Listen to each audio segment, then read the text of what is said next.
The desert sun stretched across the horizon like a golden promise and a warning at the same time. Jackson Harlow, known to most as Jack, rode steadily on his mechanical horse, Echo, its metal hooves clinking softly against the hard sand. The frontier world had been quiet lately, too quiet, and that made Jack uneasy. He had spent his life exploring these lands, delivering supplies, and keeping an eye on the scattered human settlements, but nothing had prepared him for what he would find today. Jack's eyes narrowed against the harsh sunlight as he approached a small village tucked between red sandstone cliffs. Smoke usually curled lazily from the chimneys, but today there was none. Even from a distance, the village felt wrong. The wooden buildings were intact, but the doors hung open as if everyone had left in a hurry. A cold wind swept through the streets, carrying the faint scent of cooking fires that had long since gone out. He dismounted Echo and patted its smooth, metallic side. "Something's not right," he said aloud, even though no one was there to answer. Echo whinnied softly, its sensors scanning the area for life signs. There were none. Jack walked through the village, checking each house. Nothing. No people, no signs of a fight, just abandoned belongings scattered as if left behind in a hurry. The sense of unease grew heavier with every step. Then he saw the signs. Footprints that didn't belong to him. Marks of a struggle and a trail leading out toward the desert. He knelt to examine the sand. The prints were unusual. Too light for humans alone, as if someone had been lifted slightly with every step. The Apache girl's tribe, he muttered under his breath. He had heard stories of them from travelers and traders, descendants of Earth's Native Americans who had settled on this planet centuries ago. They were clever, brave, and in tune with the planet in ways humans were not. Yet now their village was gone, and only Jack remained. Without hesitation, he mounted Echo again. He had followed many strange trails in his life, but this one felt different. The energy in the air was almost alive, humming faintly, tugging at the edges of his senses. As he rode, the desert stretched endlessly before him. Jagged cliffs rose like silent guardians, and distant storms sent shimmering waves across the sand. Every so often he caught glimpses of movement, a flash of light, a shadow slipping between rocks, a strange creature that vanished before he could get a clear look. Jack stopped at a rocky outcrop to rest.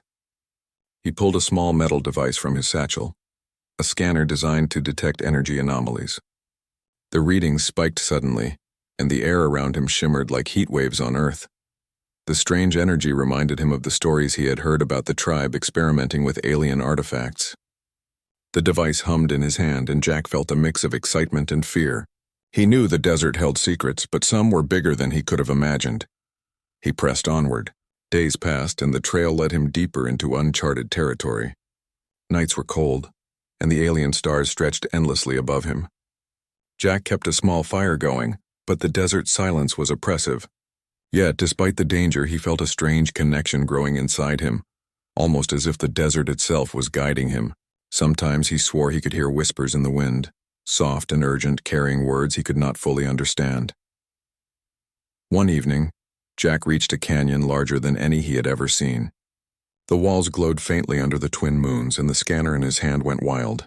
The energy readings were off the charts.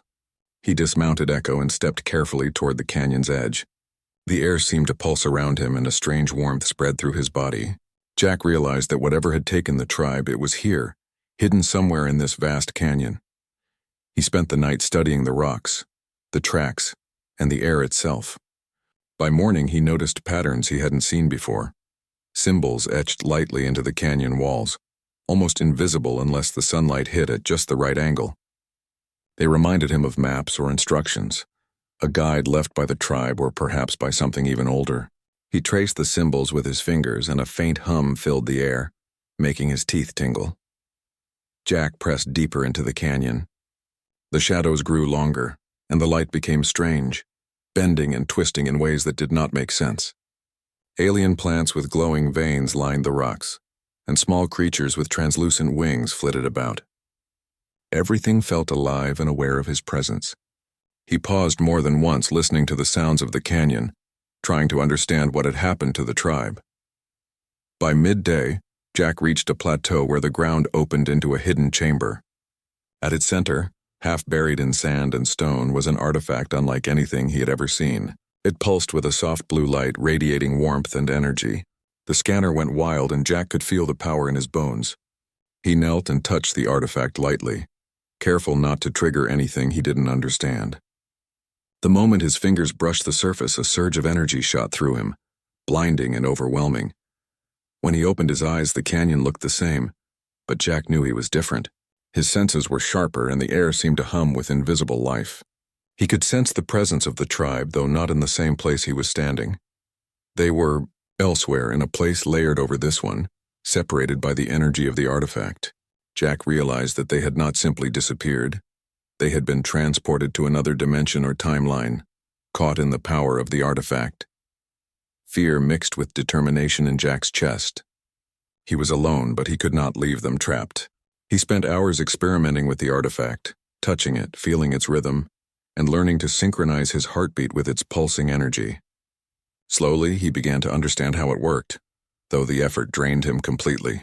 The desert was silent, but the canyon seemed alive, responding to him, as if it recognized his intent. As night fell, Jack made a decision. He would follow the path of the tribe, whatever it took. He would enter the other dimension, confront whatever challenges awaited, and bring them back. The thought of leaving them lost or trapped was unbearable. He took a deep breath, steadying himself, and placed both hands firmly on the artifact. A blinding light engulfed him, brighter than the twin moons, brighter than the sun. Jack felt as though he was being pulled apart and rebuilt at the same time. Every fiber of his being hummed with energy. Then just as suddenly it stopped. When he opened his eyes, he was alone. The canyon was still, the artifact dim, and the desert stretched out before him as if nothing had happened. But Jack knew better. Something inside him had changed. His vision seemed clearer. The desert's life forms moved in sharper focus, and he could sense faint traces of the tribe's presence across the horizon. He understood now that their disappearance was tied to this artifact, and that they were out there somewhere waiting for him to find them. Jack mounted Echo again, determination blazing in his heart. The frontier had always been harsh and dangerous, but this was something different.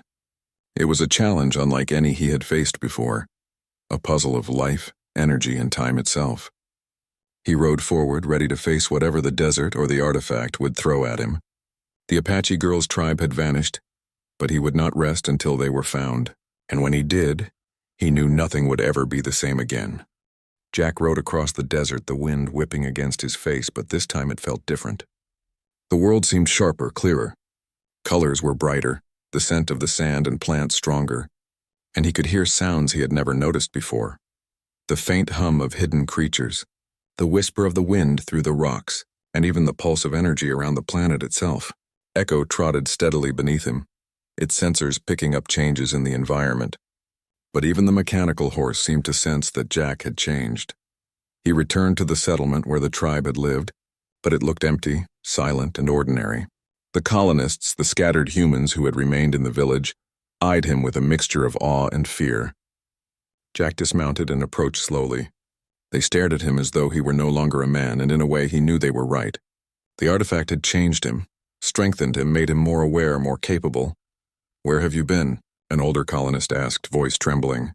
"We thought you were lost." Jack shook his head. "Not lost. I've seen what happened to the tribe. They are alive, but they're not here." His words made little sense to the others, but he could feel the tribe's presence as clearly as the sun on his back. They were somewhere else, caught in the energy of the artifact, in a place that was part of this world but also not. Determined, Jack set out once more. This time he moved carefully, following the faint traces of the tribe's energy through the desert. The air shimmered in strange patterns, and he could sense the obstacles ahead, hidden ravines, alien creatures, and shifts in the fabric of reality itself. He realized that the artifact had not only changed him, but had made him capable of understanding the world in ways no ordinary human could.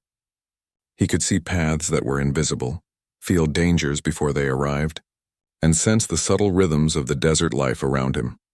As he rode deeper into the uncharted territory, Jack encountered strange beings he had never seen before. Some were small, winged creatures that glowed with soft light, flitting around his path but never attacking. Others were massive, silent shapes that moved among the rocks, observing him with intelligence and curiosity. Jack understood that the desert was alive in ways he could now perceive. The tribe had always respected these creatures, and their connection with them had allowed them to survive. He found the hidden canyon again, the place where the artifact had changed him. The air shimmered with the same energy, more intense now. Jack dismounted and approached carefully. The artifact pulsed softly as if recognizing him. He placed his hand on it, and once more the blinding light enveloped him. This time, however, he did not feel fear. He felt purpose, focus, and determination. Suddenly, the world shifted. Jack found himself in a landscape that was both familiar and alien. The ground shimmered like liquid glass. The sky glowed with colors he had never seen, and strange plants and creatures moved with a life of their own. Somewhere in the distance, he sensed the tribe. They were alive, but trapped, struggling against the strange forces of this dimension. Jack ran toward them, calling their names. The tribe looked startled but relieved when they saw him. Apache Girl, the young leader, stepped forward. Her eyes were wide with amazement, and she seemed both older and stronger, changed by the alien energy around her. "Jack," she said, her voice filled with both hope and warning. "You shouldn't have come alone." "I had to," Jack replied, his voice steady. "I can help you get back. I know how to use the artifact now. I've changed too." Together they navigated the alien landscape. The tribe had learned to survive here, but it was not easy. The creatures of this dimension were unpredictable, and the terrain shifted constantly. Jack used his enhanced senses to guide them, avoiding dangerous areas, sensing energy currents, and communicating with the strange beings around them. Slowly, step by step, they made progress toward the artifact, the key to returning home. Along the way, Jack noticed that the tribe had changed as well. They had absorbed some of the alien energy, gaining abilities that were subtle but remarkable. They could sense danger, understand the movements of creatures, and even communicate with certain plants and animals in ways that seemed impossible. Yet despite these changes, they remained human in spirit, brave, clever, and determined to survive. After a long journey, they finally reached the chamber where the artifact rested. It glowed brighter than ever, pulsing with immense power. Jack stepped forward, understanding what needed to be done. He placed his hands firmly on the artifact, and the tribe did the same. The light surrounded them, pulling them into a dimension that was neither here nor there. Jack could feel the energy flowing through them all, connecting them, strengthening them, and guiding them home. The journey back was not easy. The artifact tested them, forcing them to face their fears and doubts. Jack felt the strain in his body and mind, but he held on. The tribe trusted him, following his lead, and together they pushed forward. Slowly, the alien landscape began to fade, and the familiar desert of their world reappeared. When the light finally dimmed, they found themselves back on their home planet, the village in sight. The colonists who had stayed behind watched in awe as the tribe returned, changed but alive.